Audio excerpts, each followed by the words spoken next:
रात के 11 बज रहे थे। रामपुर चौक पर खड़ा था जगदीश, थका हुआ, भूखा, बस एक आखिरी सवारी। बारिश शुरू हो चुकी थी।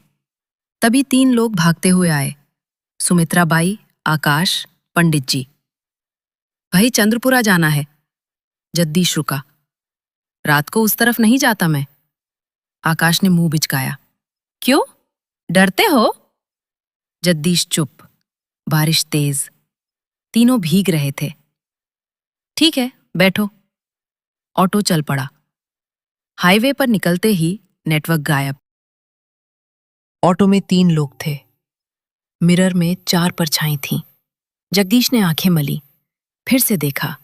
मिरर में 3। थकान है, उसने खुद को समझाया।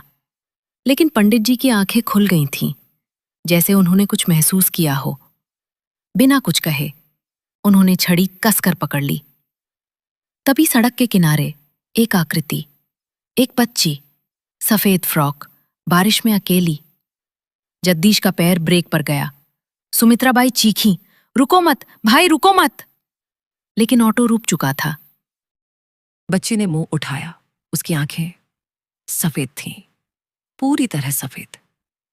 अंकल, मुझे भी चंद्रपुरा जाना है। पंडित जी ने छड़ी कसकर पकड़ ली। आकाश का हेडफोन अपने आप कानों से गिर पड़ा। जगदीश की आवाज नहीं निकली। ऑन्टो अपने आप धीरे धीरे आगे बढ़ने लगा। किसी ने गियर नहीं डाला था। जगदीश भाई, पंडित जी फुसफुसाए, आगे मत देखो। क्यों? क्योंकि वो अब सामने नहीं है। जगदीश ने महसूस किया, उसकी पीठ पर किसी की ठंडी सांस पड़ रही है। बच्ची पीछे बैठ चुकी थी। सुमित्राबाई की थाली अपने आप बजने लगी। दीपक, जो बुझ चुका था, फिर से जल उठा। आकाश ने हेडफोन कानों में लगाए। उसमें से आवाज आ रही थी, जबकि फोन बंद था। एक बच्ची की आवाज, तुम लोग सही रास्ते पर नहीं हो। तभी जगदीश की नजर सड़क पर पड़ी।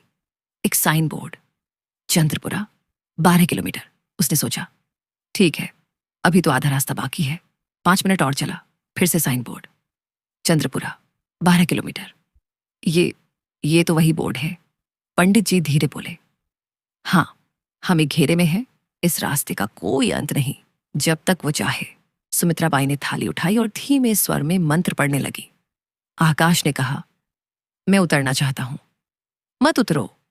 पंडित जी की आवाज में अजीब दृढ़ता थी। क्यों? क्योंकि जो बाहर खड़ा है वो तुम्हारा इंतजार कर रहा है। आकाश ने बाहर झांका। सड़क के किनारे खड़े थे एक औरत, एक आदमी, एक बूढ़ा, सब भीगे हुए, सब स्थिर, सब मुस्कुरा रहे थे। ये कौन है? जगदीश की आवाज कांप रही थी। पंडित जी ने आंखें बंद की। वो लोग जो इस रास्ते पर किसी न किसी रात उतरे थे और कभी नहीं पहुंचे। तभी ऑन्टो फिर रुक गया।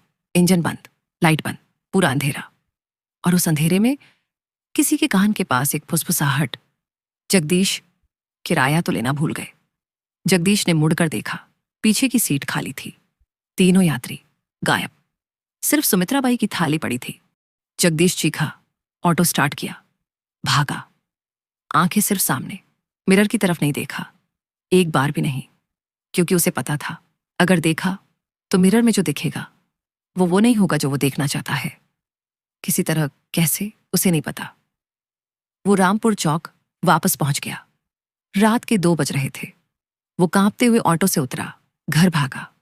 उस रात से चंद्रपुरा रोड पर कोई ऑटो नहीं जाता, और जो जाता है वापस नहीं आता।